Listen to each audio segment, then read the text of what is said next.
हमें जो हमारा समर्थन मूल्य, जो हमारा अधिकार है, जो हमारा हक है, वो हमें दे दीजिए। स्वामीनाथन आयोग की रिपोर्ट भी यही कहती थी कि जो पत्रकार होता है वो सत्ता का मजबूत स्थायी विपक्ष हो, कि हम 2 करोड़ रोजगार जो है मुहैया कराएंगे, उत्पन्न करेंगे।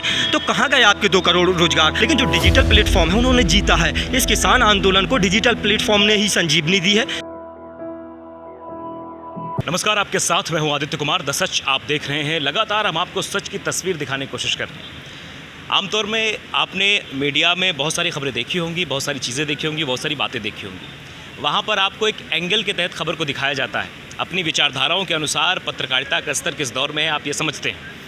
हमारे साथ एक शख्स है जो कह सकते हैं हमारे जूनियर रहे हैं और पत्रकारिता की पढ़ाई उन्होंने की है और पहले दिन से आंदोलन को कवर कर रहे हैं।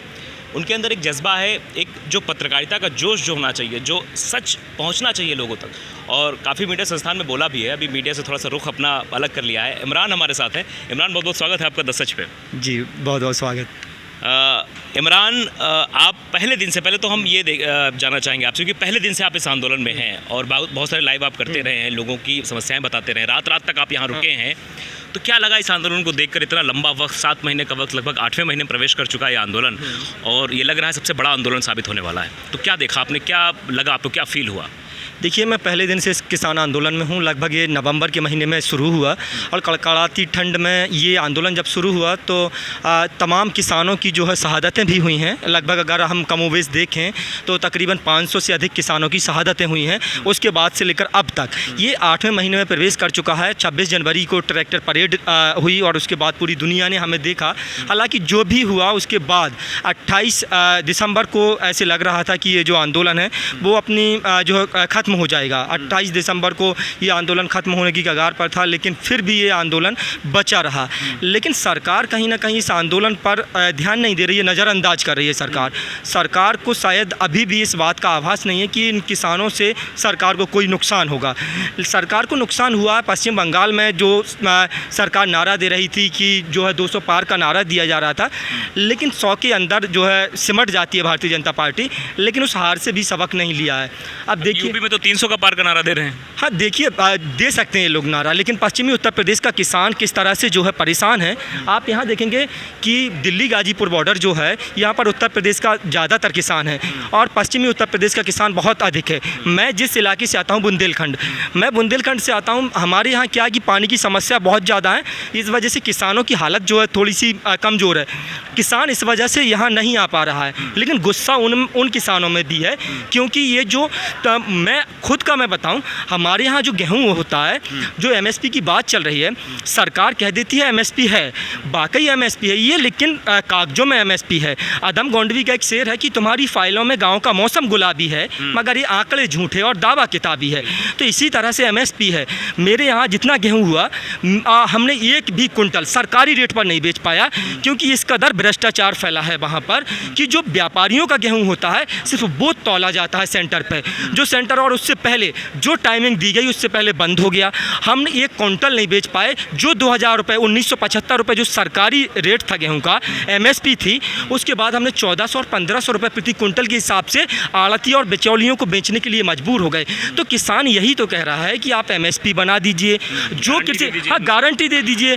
अगर एमआरपी हो सकता है तो एमएसपी क्यों नहीं हो सकता है? एमआरपी मैक्सिमम रिटेल प्राइस होता है, अधिकतम खुदरा मूल्य होता है वो। ये तो हम मिनिमम सपोर्ट प्राइस यानी कि न्यूनतम समर्थन मूल्य मांग रहे हैं किसान, तो किसानों को दे देना चाहिए सरकार को। और फिर 17% जो है किसान है इस देश में, 70% किसानों की आबादी, बड़ी आबादी है। आप सरकार उनको नज़रअंदाज करके, और सरकार चाहे कि सत्ता में रह जाएगी तो उनको नज़रअंदाज करके आप सत्ता में तो नहीं रह सकते हैं। ये मेरा प्रैक्टिकली अनुमान है कि किसानों तक जो सुविधाएं पहुंचाई जाती हैं, वाकई वो हकीकत में ज़मीनी स्तर पर नहीं पहुंच पाती हैं, क्योंकि हमने एक कुंटल गेहूँ नहीं बेच पाए। और आप ये जो जितने भी मतलब लेकर के आए हैं, जो एक्ट हैं, जो कानून हैं, वो कानून कहीं ना कहीं किसानों का नुकसान करेंगे।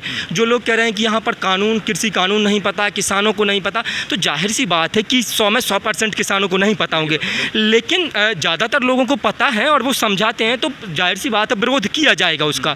तो यहाँ पर फसलों के साथ साथ नस्लों को बचाने की जो लड़ाई है वो जारी है और वो लोग कर रहे हैं।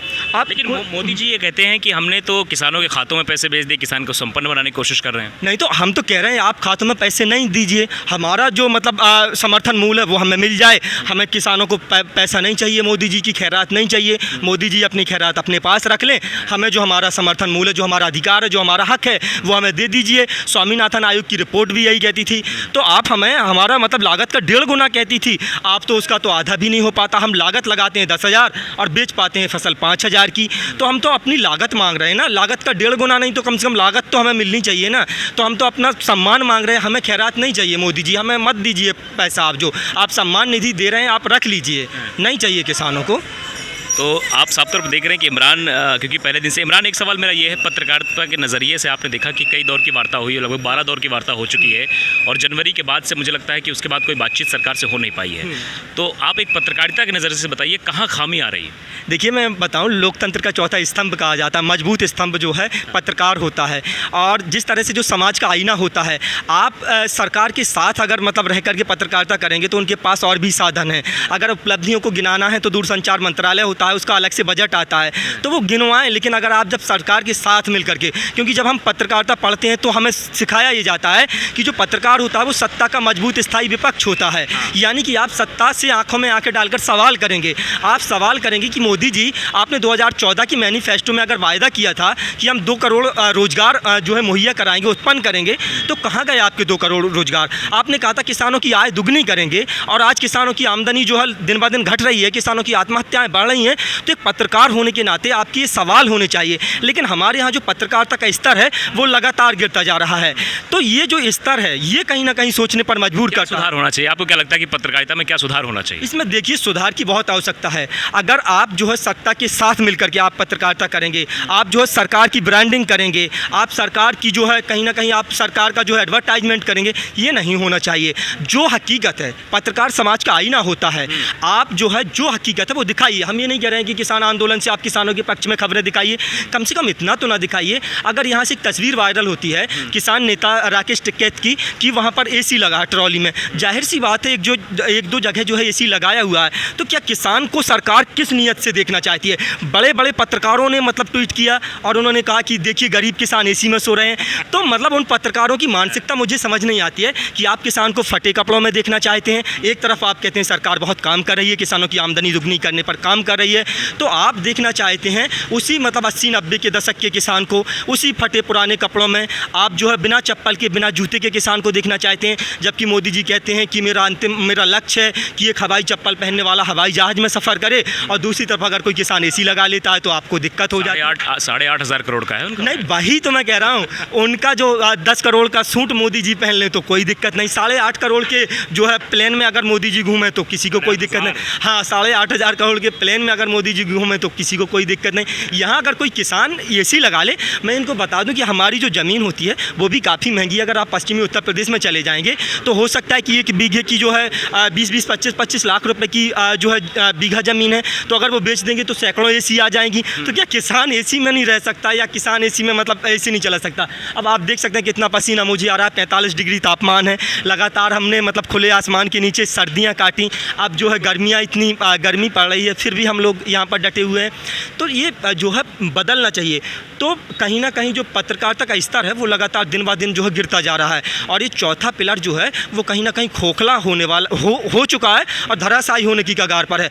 आजकल जो लोगों का भरोसा जो मेन स्ट्रीम मीडिया से वो उठता जा रहा है, लेकिन जो डिजिटल प्लेटफॉर्म है उन्होंने जीता है। इस किसान आंदोलन को डिजिटल प्लेटफॉर्म ने ही संजीवनी दी है, जिंदा रखा है, वरना नेशनल मीडिया तो कब को इस किसान आंदोलन को और इन किसानों को आतंकवादी, नक्सलवादी, अलगाववादी, पता नहीं क्या क्या घोषित कर चुका था। तो मेन स्ट्रीम मीडिया, आजकल लोग भी मेन स्ट्रीम मीडिया से जो है बायकॉट कर रहे हैं और डिजिटल प्लेटफॉर्म से जुड़ रहे हैं, क्योंकि वो हक दिखाता है, सच्चाई दिखाता है, और वो सच्चाई दिखाते हैं क्योंकि उनके खर्चे ज़्यादा नहीं है ना, इस वजह से। बिल्कुल। तो अब एक सवाल पर आएंगे। आज का जो पूरा घटनाक्रम था, इस पर भी लेकर बहुत सारे सवाल उठे।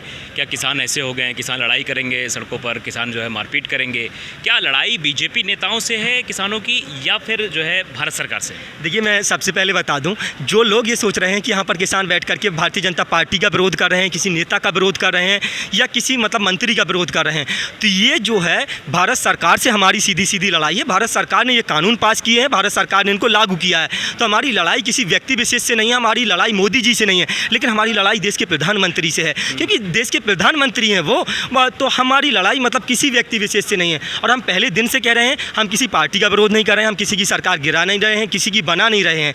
हमारा तो साफ सीधा सा मतलब है कि आपने कृषि कानून लागू किए हैं, आपने पास किए हैं, आप हमारे प्रधानमंत्री हैं, आप जो 1 अरब 40 करोड़ जनसंख्या जो आबादी है उसके प्रधानमंत्री हैं, तो आप उनको वापस ले लीजिए। बाकी हमारी लड़ाई किसी से नहीं है। अब भारतीय जनता पार्टी जो है इस आंदोलन को कुचलना चाहती है, कमज़ोर करना चाहती है, क्योंकि उसको लग रहा है कि अगर ये आंदोलन चलता रहा तो हो सकता है 5 राज्यों के जो चुनाव नतीजे हैं वो पश्चिम बंगाल की तरह हो जाएं। तो इसी वजह से अराजक तत्व लगातार घुसाए जा रहे हैं।